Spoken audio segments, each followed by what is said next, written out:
Sunod na programa ay hindi sumasalamin sa himpilan A-Tri-Media Broadcasting Network maging sa pamunuan nito. Bagkus, ang mga komentaryo at pagpuna ng mga host at panauhin ng programang ito ay galing sa kanilang sariling pananaw, opinyon, paniniwala at kaugalian at hindi dinikta ng A-Tri-Media Broadcasting Network. Maraming salamat sa inyong patuloy na pagtangkilik.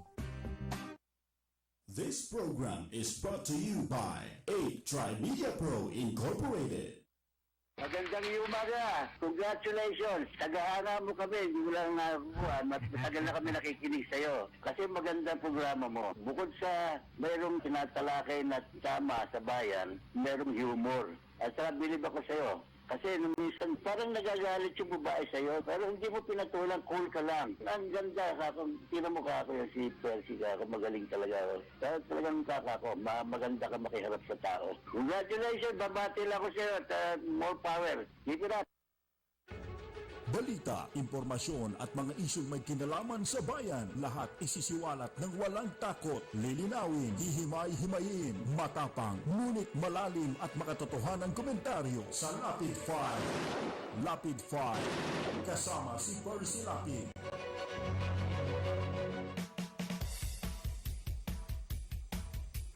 Percy Lapid 5! Percy Lapid 5!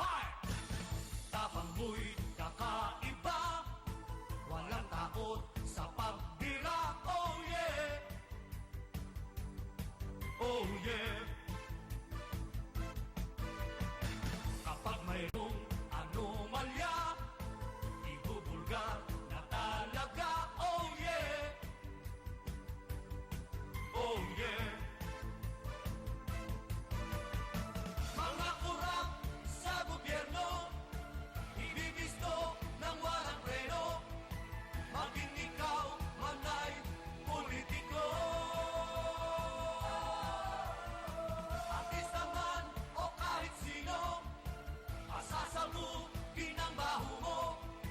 Sa Lapid 5, walang sinisino. Percy Lapid 5! Makapal man ang iyong mukha, sa Lapid 5 ituubra. Oh yeah! Oh yeah! Kahit pader, ginigiba, basta't mali, inabangga. Oh yeah! Oh yeah! Mga kurap sa gobyerno, ibibisto ng walang preno, maging ikaw man ay politiko. Artista man o kahit sino, pasasabugin ang baho mo. Sa Lapid 5, walang sinisino. Percy Lapid 5! Percy Lapid 5! Percy Lapid 5! Percy Lapid 5! Percy Lapid 5! Percy!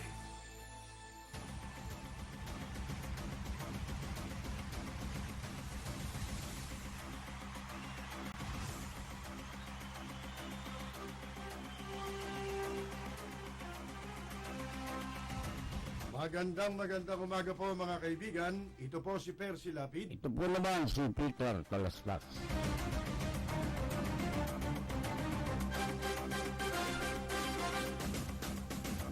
Muli po tayo mag-aanyaya sa loob ng 2 oras na pagtatanghal ng ating palatuntunan. Natatampukan po ng mga pagtalakay sa mahalagang issue na ating pag-uusapan. Tayo po'y napapanood sa A-Tri TV, ang radyo sa telebisyon sa pamamagitan po ng Cable Link TV, Channel 7. Pagsapit po naman ng alas 9, tayo po ay sabayang napapakinggan sa DZRJ Radyo Bandido.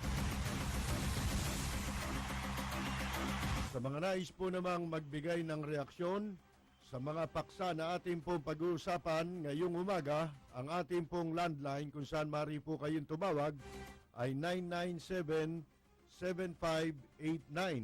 Samantala, ang ating pong mga text line ay 0917-798-8910. Meron po tayong Globe. Ang ating pong numero doon ay 0977-631-0607. Ang smart po naman ay 0949-570-8003. Ano man po ang inyong pinagkakaabalahan, samahan po ninyo kami hanggang alas 10. Balita, impormasyon at mga isyong may kinalaman sa bayan, lahat isisiwalat ng walang takot, lilinawin, hihimay-himayin, matapang, ngunit malalim at makatotohanang komentaryo sa Lapid 5. Lapid 5, kasama si Percy Lapid.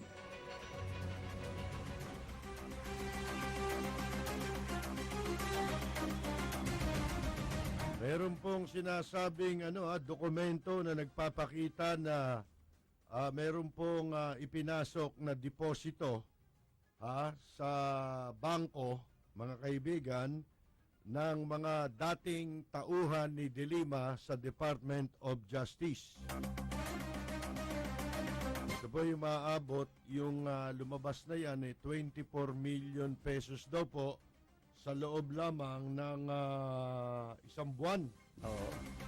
Nakapag-deposito sa magkakahiwalay na pagkakataon na umabot po sa 24 million cash. Yan po naman kuwan lang istorya pa lang yan. Kasi po, basahin natin ito, alamin natin kung ito'y may katotohanan at ano po ang layunin, bakit po ito lumabas sa periodiko. Gagaling ng reporter, Alam mo, talaga mga investigative journalist, Palagi mong nangangala pa lang ng ebidensya, sila alam na nila, may record pa sila. Tignan natin kung ano yan. Hindi ho lahat ng lumalabas, sabi ko nga sa inyo, hindi lahat ng pabor kay Presidente Duterte sasakmalin natin. Kasi po dapat ang mga issue pinag-aaralan yan. Hindi po basta tayo kagat ng kagat, lalo na yan, lumabas yan. Baka mamaya may ibang layunin po yan. May ibang agenda sa paglalabas niyan.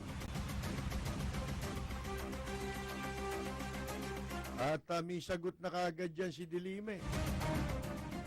Kasi nga, dati niyang tauhan yan. Siyempre, tatawag sa kanya yan.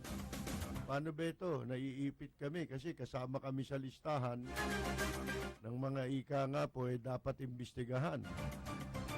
Siyempre, pagka magnanakaw, alamin mo sino mga kasabwat dyan.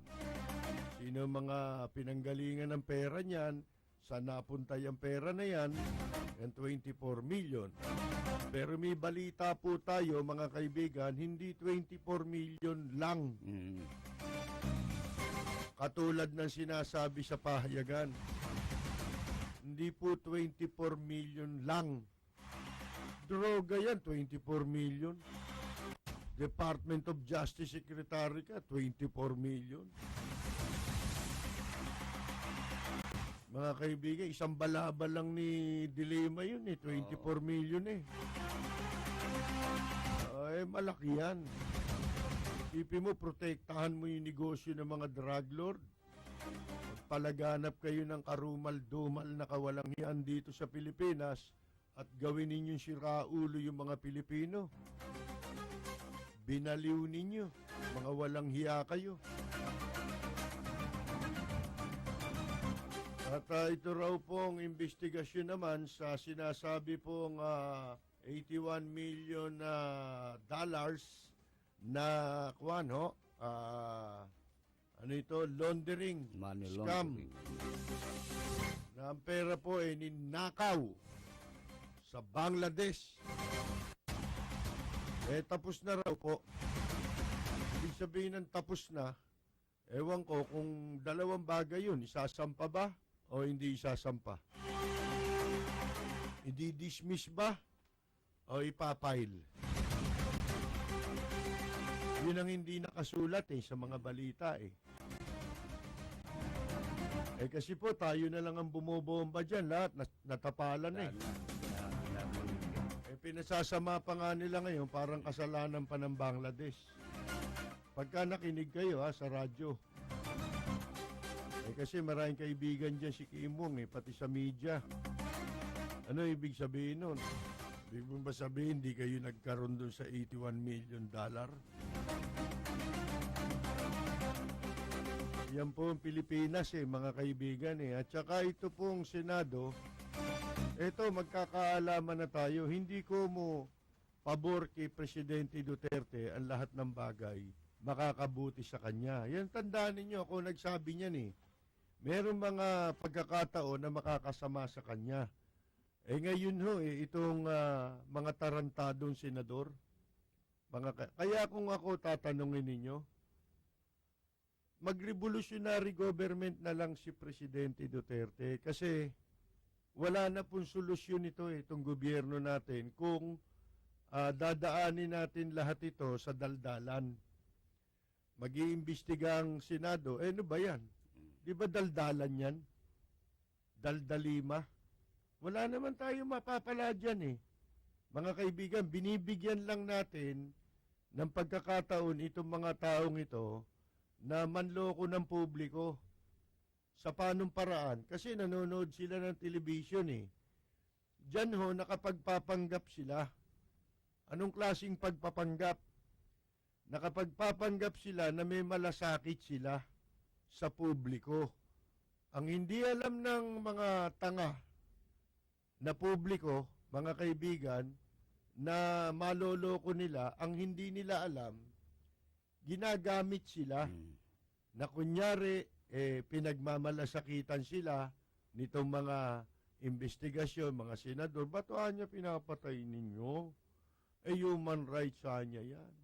May palabas-labas pa ng Matrix si Dilima tsaka yung si Etat Rosales mga kaibigan Matrix daw yun, yung mga napatay sa droga. Ano ngayon?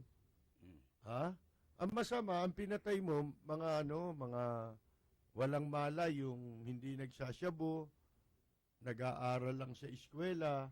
Yan, masama. Patayin mo yan. Yung mga magsasaka, na nagsasaka lang, papatayin mo. Yan, masama yan. Pero kung yan pong mga yan, sangkot sa pagbebenta, pagpapalaganap ng droga, kailan ho natin tatapusin yan? Mga kaibigan, ano gusto nilang due process? Kasi maraming due process Yan hong due process, iba-iba version yan Pag ang kinausap mo si Dilima, may sarili siyang due process. Yung bang due process na sinasabi ni Dilima nakasulat sa libro? Hindi naman mga kaibigan Ang sinasabi bang due process ni Sereno, ginagawa nila? Hindi naman Bakit? Magkakaiba sila ng version. Ngayon, kasi po, ba't nagkaroon ng iba-ibang version ng due process?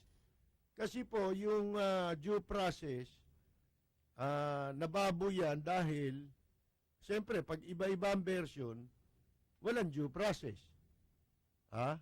Kasi dalawa version Basta lumagpas sa isang version, tandaan ninyo, halimbawa, isang batas, bawal kumandidato, tapos hindi bawal.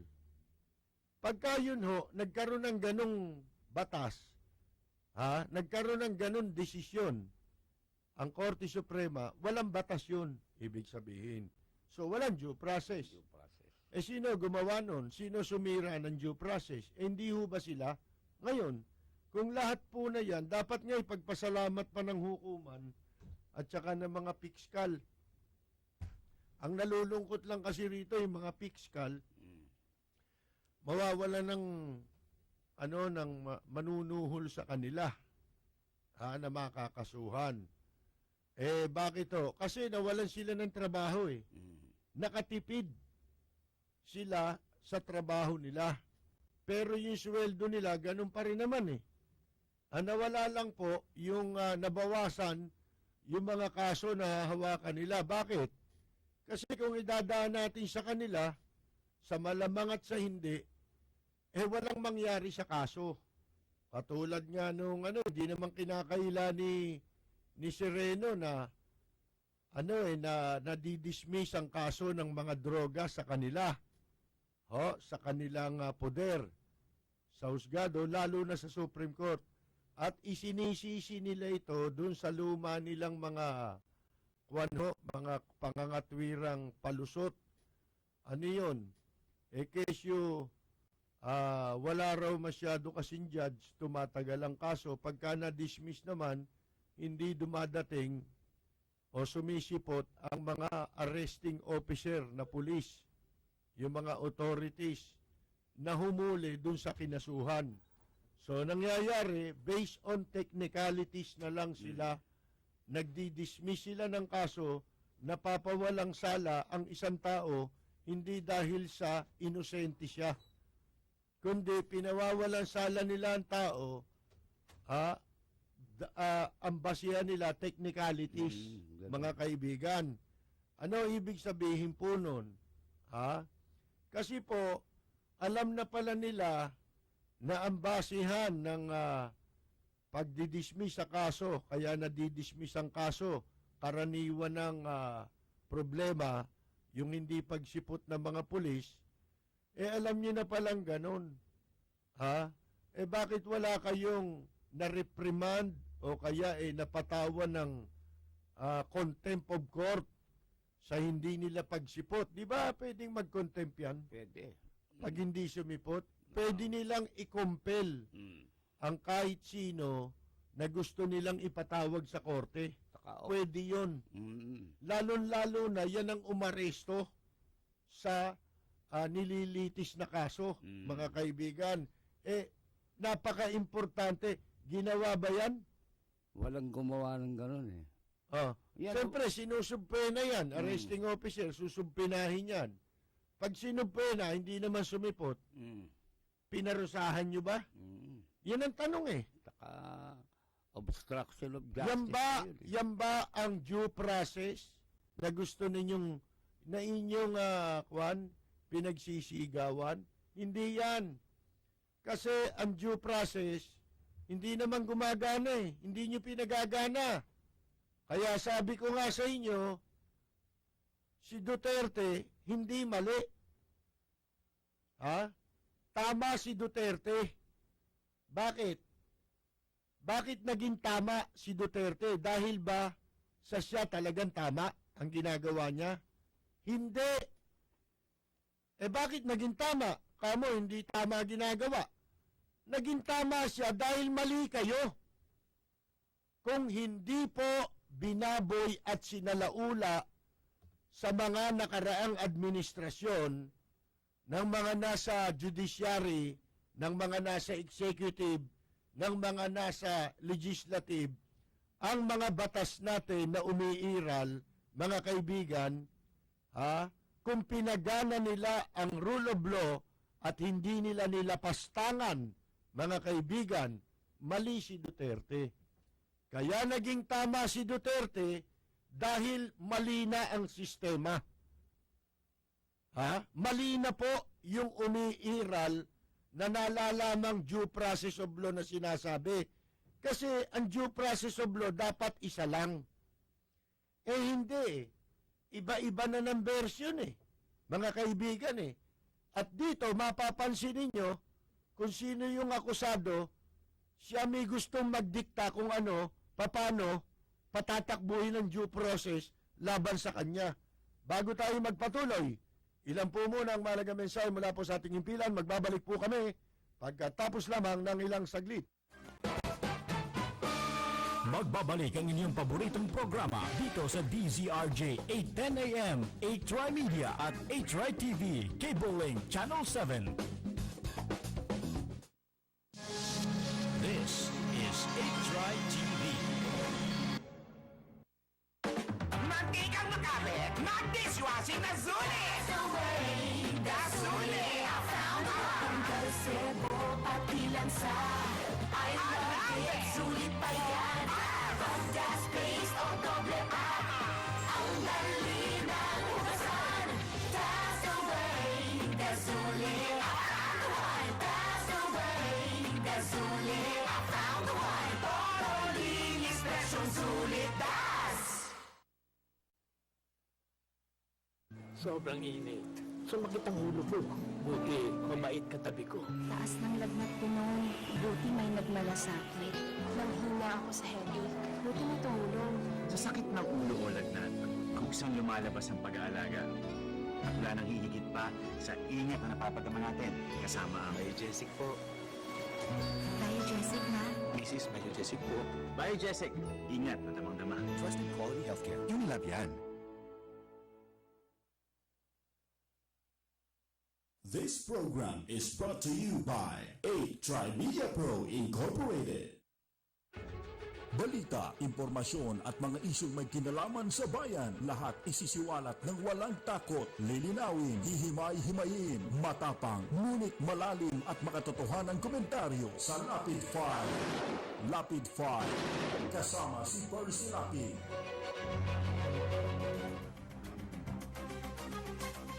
Magpapatuloy po tayo. Tignan ninyo ha, ito rule of law ba to?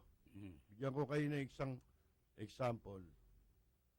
Ang sabi ni Leila de Lima tungkol dito sa dokumento na nilabas na meron pong nagpapakita ng mga bank accounts sa pangalan ng ibang tao, kay Ronnie Dayan yata ito.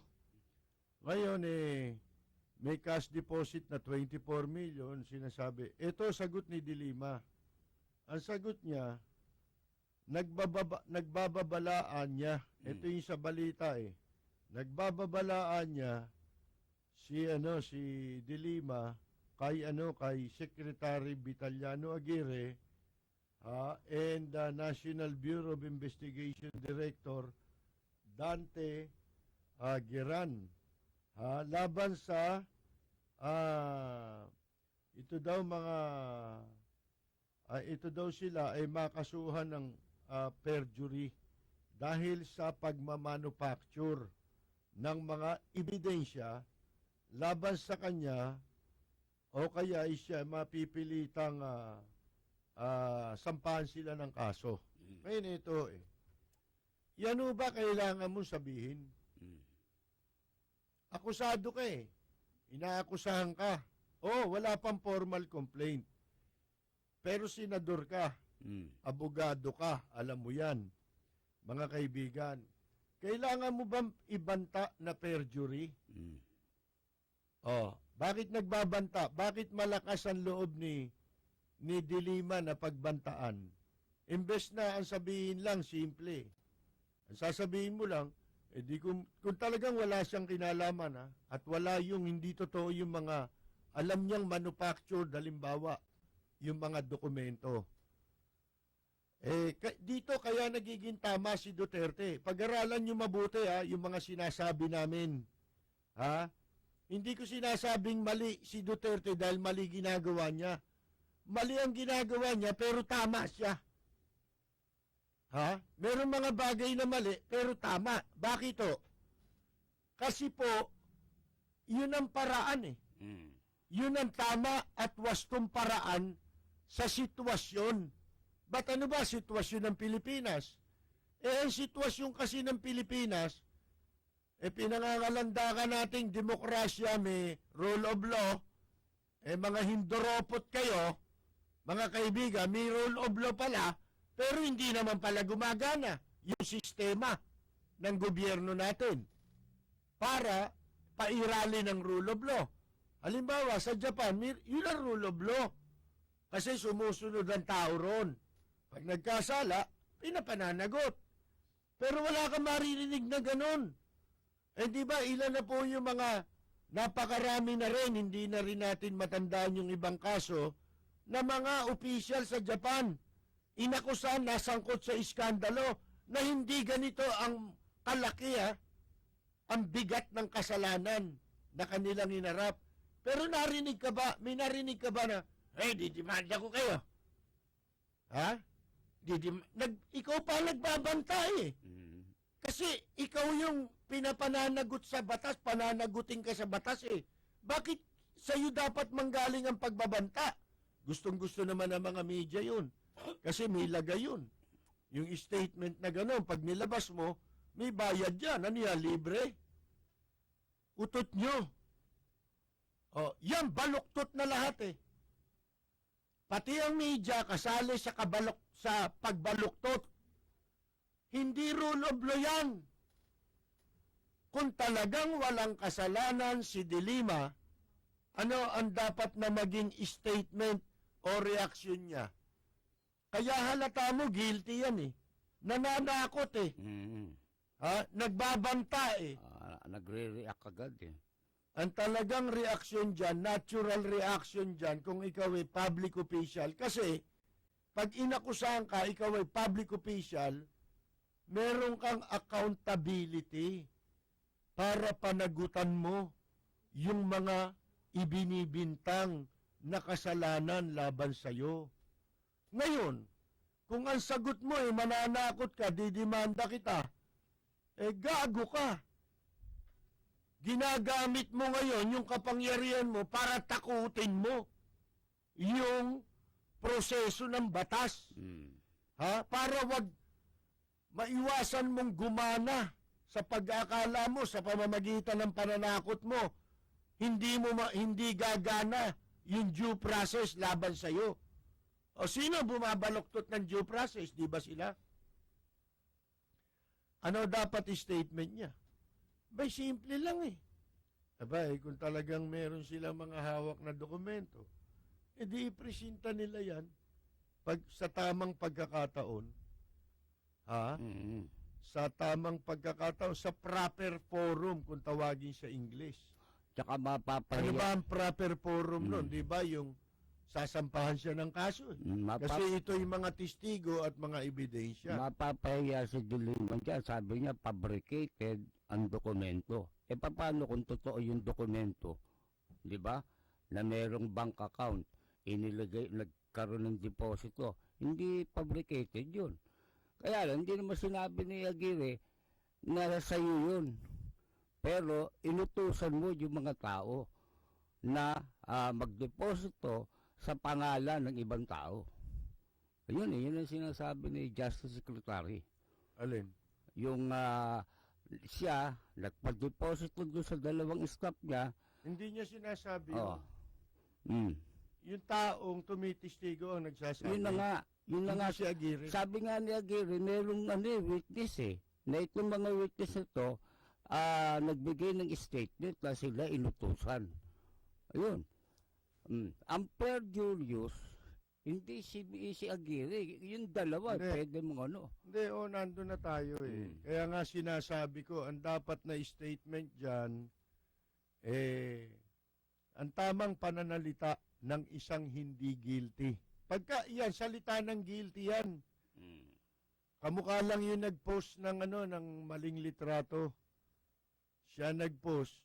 Nung nagalit yung pinost niya dahil di naman pala totoo, siya pa ngayon na magdidemanda. Yan yung mga, kung tawagin po yan, guilty yan eh. Yan ang guilt. Ngayon, eto ho kaya nga sinasabi ko, ano dapat ang reaksyon? Abogado ka eh. Hindi ba alam niya yun? Na alam ng abogado, kung may ebidensya pala kayo ba't sa dyaryo nyo nilalabas? Ba't sa dyaryo lumabas? Di file nyo sa hukuman. Saan ba kayo magpapile ng kaso? Saan nyo ba ako didemanda? Doon nyo ipresenta lahat ng ebidensya ninyo. Yun ang talagang taong malinis ang konsensya na sa palagay niya wala siyang ginagawang kasalanan at inimbento lang yung sinasabi laban sa kanya. Yun ang talagang Sa Japan ba narinig nyo nakipagdebate yung mga inaakusahan? Hindi. Ganon din sa Amerika.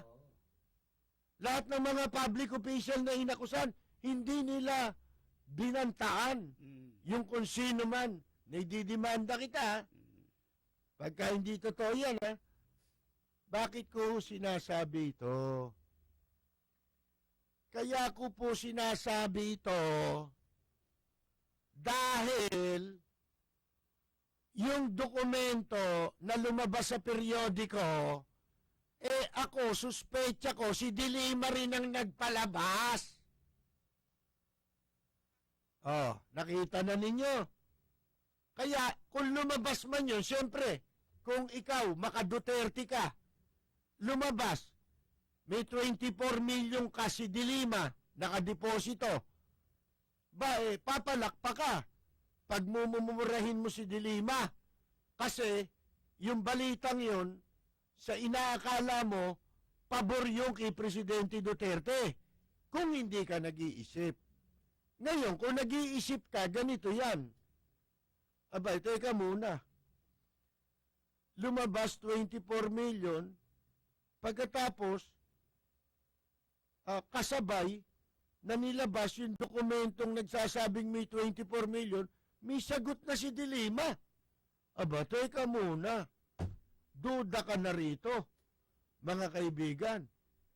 May posibilidad po na itong dokumento na sinasabing may 24 million siya, siya din ang nagpalabas sa media. Bakit? Para i-discredit niya yung mga ebidensyang mas mabigat.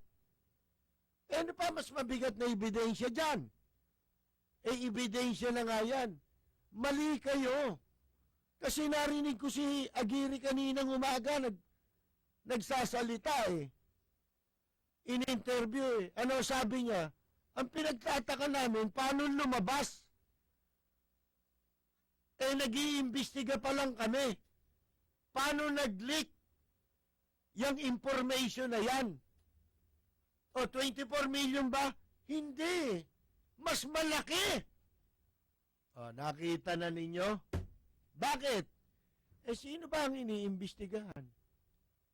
Hindi ba ang sinasabi nilang nag-execute, sabi ni Dilima, pinipilit daw yun mag-execute ng affidavit. Hindi pumirma. O di ibig sabihin, in good terms pa sila nung kanyang mga dating tauhan sa Department of Justice. Maganda pa ang kanilang reaksyon.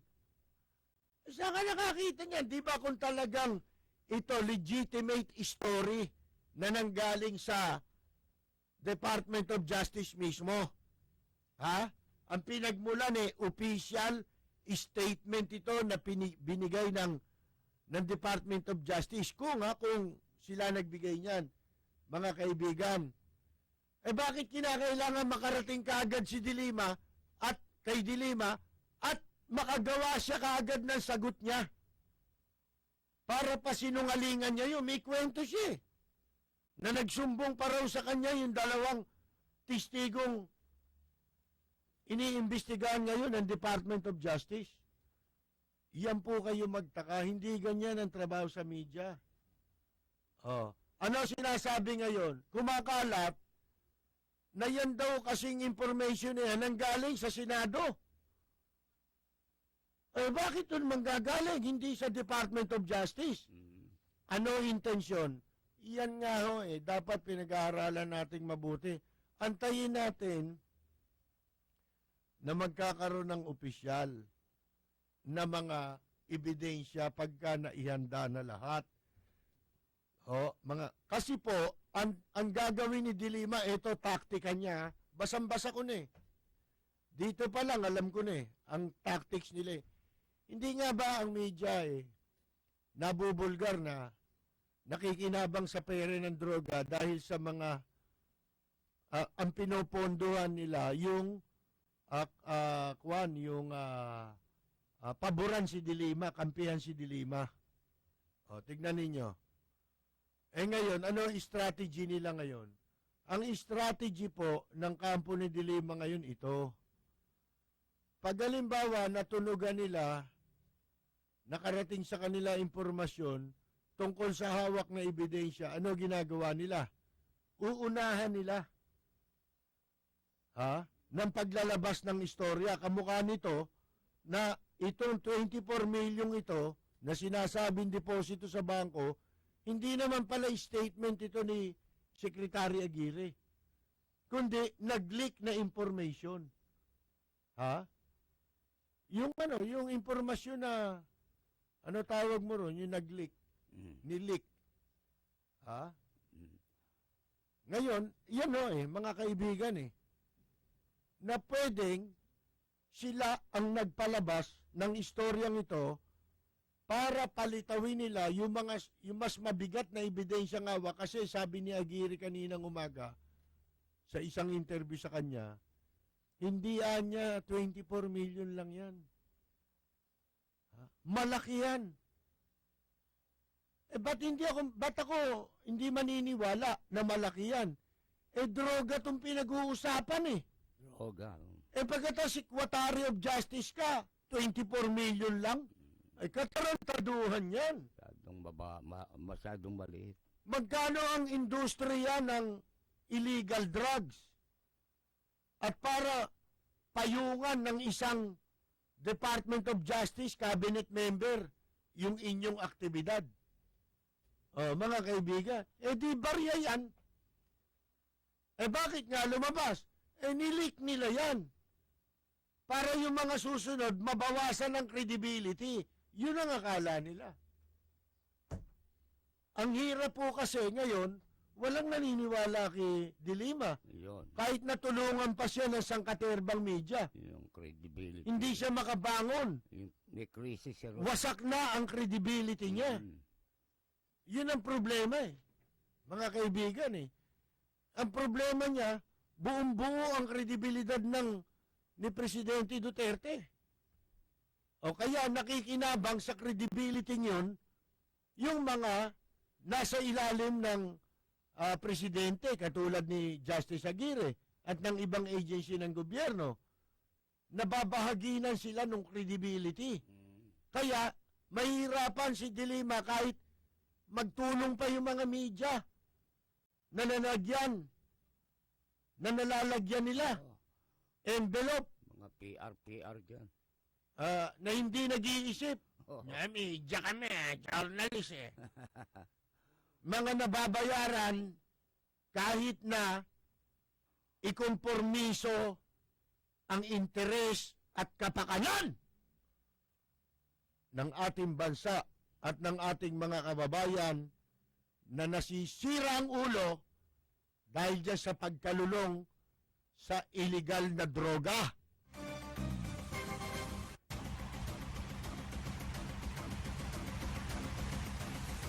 Yun lang ho ibig sabihin nun eh. Yung sagot-sagot ni De Lima. Ngayon ho, etong kuwan. Ayan ho, nakalitrato pa ho. Ba? Si Etat Rosales pala, bungal na no? Oo, lana yun eh. Hindi na nga makalakad yun eh. Ito, galit kay Marcos. Pero sa pera ni Marcos, di galit yan. Si Eta Rosales. Katunayan yung asawa niyan. Dati ho, collector sa Bureau of Customs. Sa airport, si Rosales, si Corrector Rosales. May tsura yun, maganda lalaki yun eh. Inabot ko pa sa airport yun, panahon ni Marcos. Mga kaibigan, si Collector Rosales. Yun ang asawa nito. Martial law yun ang taas, pagka naging collector ka ba? Collector ka ng airport? Big time ka. Big time. Maraming nakaw tayo dyan. Maraming collection dyan. Nung nakikinabang kayo kay Marcos, hindi pati mo sinasabi yun. Para kang si Alang Cayetano na nakinabang din yung tatay niya kay Marcos. Kunyari, galit sila kay Marcos. Para magmukha silang mga mga malilinis na tao. Si Marcos ang pinakamaruming tao. Yung sinasabi ninyong pinakamaruming tao magiging Alang Cayetano ka ba kung di nakinabang ang tatay mo ron? Yan pa, sino pa? Yan si Sino pa yung mga nakinabang na yan na nagsasalita? Ang tatay nila nakinabang kay Marcos? Mga magulang nila? Tapos kung ano-ano sinasabi ngayon sa paglilibing. Nagpapanggap kayo? Nagpapanggap. Yan ang talagang katotohanan dyan. Nagmamaskara kayo dahil ang akala ninyo wala nang makapag-uungkat nun. Yun lang tatay ni Peter Alang Cayetano mga kaibigan Hindi ba nabulgar yun? Ha? Nung impeachment kay Erap, ibinulgar siya na katakot-takot na share. Ang pinakinabang, wala naman siyang binili. Wala. Pero nasa pangalan niya, sandamakmak, 200,000,000 na share. Ang katumbas, 200,000,000 piso. 200,000,000 piso. Diyan sa Bell Corporation, yung nagmanipula ng stock market, na ninakaw yung pera ng SSS at GSIS. Pera yun natin eh. Yung mga membro ng SS, membro ng GSIS, ano ginawa ni Erap doon? Inutusan niya yung mga manager noon na ibili ng share of stocks. Yung pera ng GSIS, tigpa 500 million. Minanipula. Ilagay nyo doon, bumili kayo ng share. Nung nailagay na yung pera doon, ninakaw na nila yung pera. Kinuha nila yung pera. Nalugi kunyari yung Bell Corporation. Insider trading yun, yung tawag doon. Manipulation yun. Minanipula ni Erap yung pera. Sa pamamagitan ng tarantadong nagtatago pa hanggang ngayon na walang hiyang si Dante Tan. Ha? Ang balita nasa Australia, damuho. Nasa linya natin si Ginoong Teddy Villa sa line 2. Magandang umaga po. Man Teddy, Mr. Teddy Villa, magandang umaga po. Wala. Andyan. Hello. Hello, Mang Teddy. Hello, good morning, Percy and Peter. Opo. Magandang umaga po. Yung binabanggit mo na yun yung BW scam, di ba? Oho. Yung sinasabi mo kanina, lahat yun tama. Revolutionary government na dapat ang ni Duterte. Wala na ho eh. Di kaya pwedeng ipa-drug test siya si Dilima dapat. Kasi yung sinabing hearing para sa kanya, bakit umayaw sila? Bakit umayaw yung mga senador? Natatakot ba sila kay Dilima? Meron ba silang itinatago na hindi dapat malaman? Kasi parang kinampihan nila si Dilima.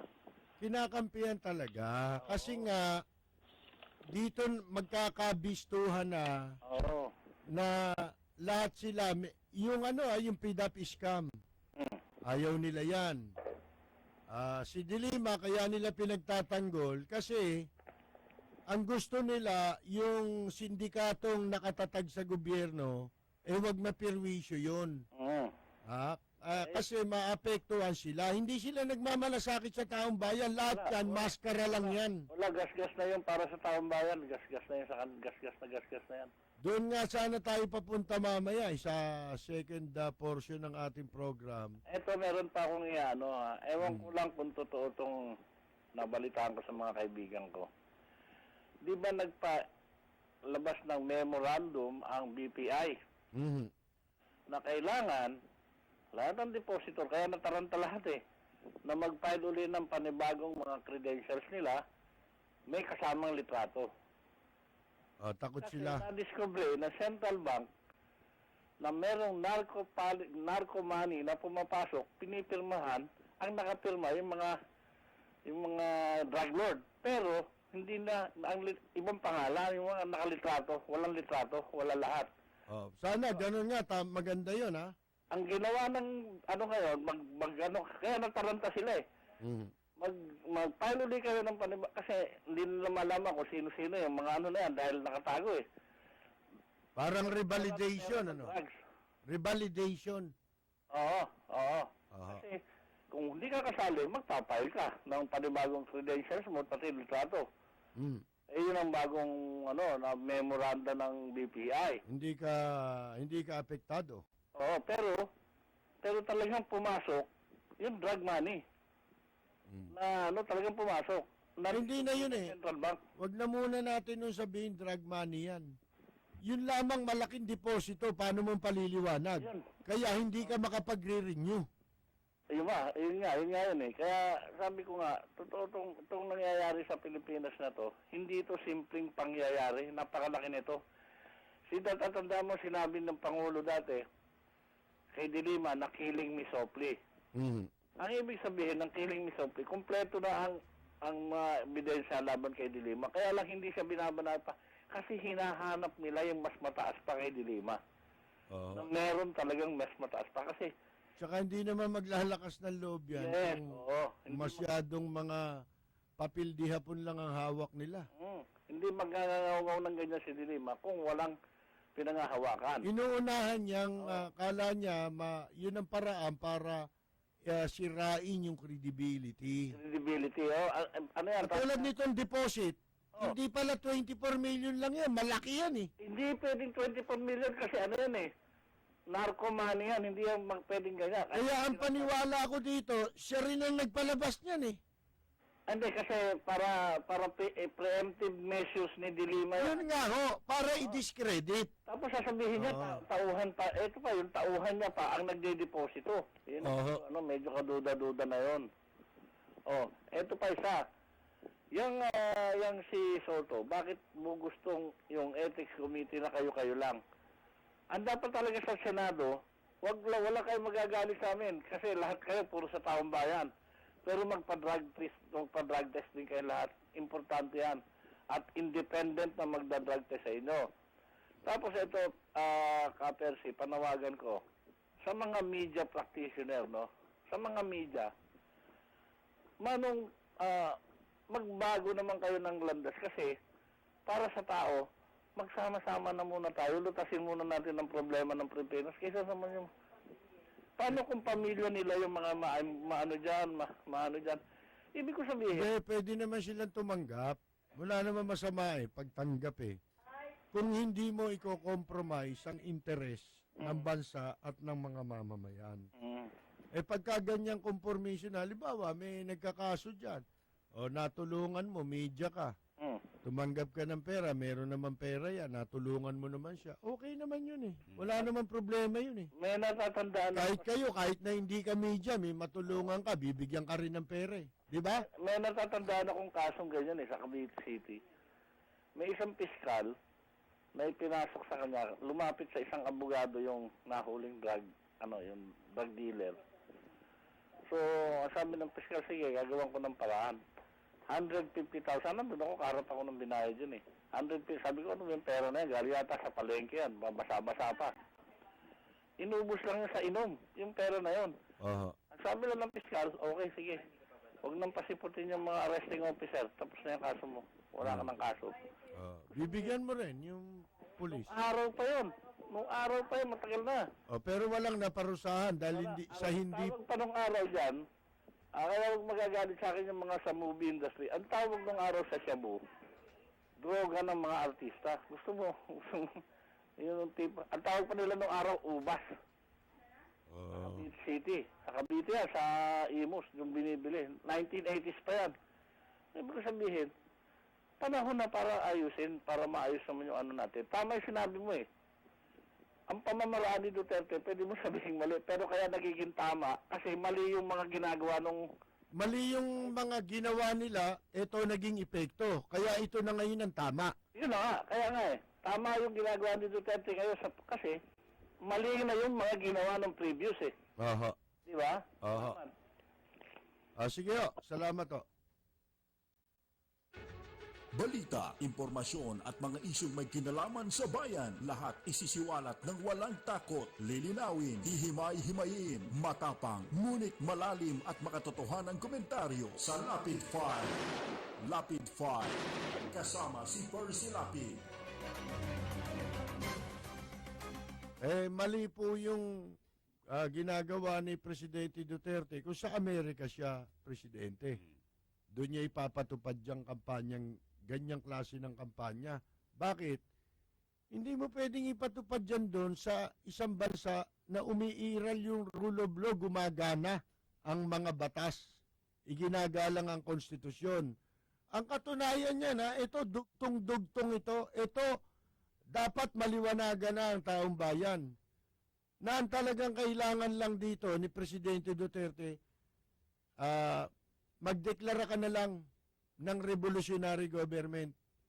Bakit? Hindi mo kayang patigilin niya si De Lima. Sa ayaw at sa gusto niyo, protektado ng Senado yan. Hindi niyo ba napapansin? Ang mga statement ng senador, lahat pabor kay De Lima. Kahit si Coco Pimentel. Bakit tahimik? Bakit may siper ang bunganga ni Coco Pimentel? Paano si De Lima may hawak din laban sa kanila? At bukod doon, ang kanilang isinasangkalan, kunyari, yung institusyon ng Senado as Senate, as institution. As an institution. Yung Senado as an institution. Kunyari, nire-respeto nila yung institusyon, yung opisina. Naka daw masira. Sira. Sira na nga eh. Sino ba sumira niyan? Kayo sumira niyan eh. Oo. Eto, tingnan ninyo. Mapapansin ninyo. Bakit? Di ba, kasabay ngayon lumalabas yung investigasyon na naman para buhayin yung PDAP scam. Kasi po, tatatlo yung naparusahan, nililitis, na nakakulong ngayon. Pero marami yun. Na-interview nga natin kahapon si Atty. Baligo, di ba? Sa programang Kasangga Mo Langit. Doon 14 anya, sabi niya. Yan, senador. O 15. Mga kaibigan, bakit 3 lang? Matagal niya nang kinu-question. Paano pinili ni De Lima? Sila Drilon, di ba? Binanggit ang pangalan niya sa PDAP scam. Si Soto. Lahat yan, may mga kaso yan.